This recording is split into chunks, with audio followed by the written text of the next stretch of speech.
official trailer for Star Trek Into Darkness is out, as is the first 10 minutes on the internet from a Russian site, which has now taken it down, but it's actually the first 9 minutes from the IMAX Hobbit movie. Yeah. Right.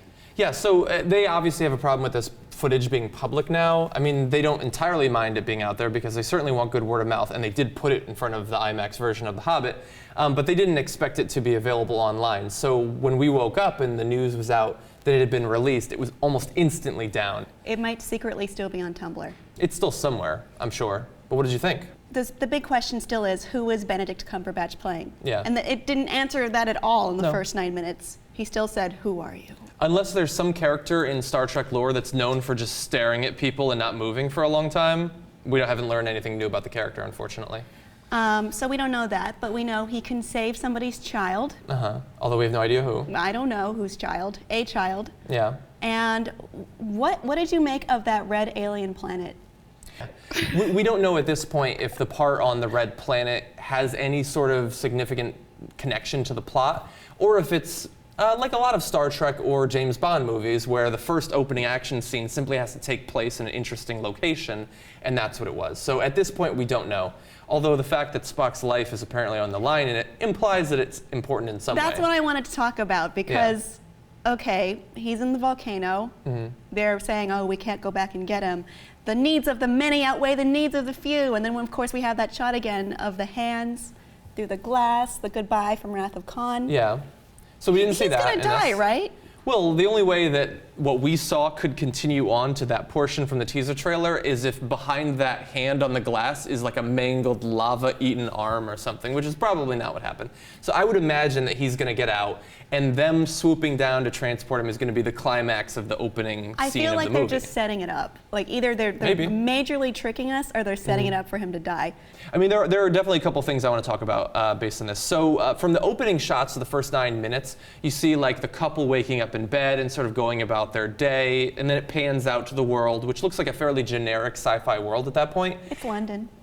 Oh, okay. Well, that's fine. But then they go to the hospital, and it's showing, them dealing with their day-to-day life. And I think that actually tells you a lot about the philosophy of the movie, and that they're trying to present this as a much more approachable world. It's set in the future, sure, but you see people going about their day-to-day lives. And the older Star Trek movies never tried to do that. They rarely showed anything that was authentically human. And so I think that this marks it in that way as a pretty modern sci-fi movie. Well, yeah, one of the complaints people had was, it's Star Trek, where are the stars? I mean, you saw some scenes there. Well, yeah, but a lot of it does take place in terrestrial areas, and we're focusing on this little girl who may die and her family, and then Benedict Cumberbatch says, is there anything you would not do for your family? So maybe they are trying to make it more approachable and relatable to people who don't necessarily like the genre.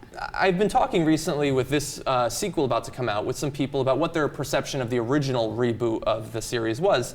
And some people aren't a big fan of it, either because they don't like sci-fi in general, or they're big fans of the original series and they feel that this is too different.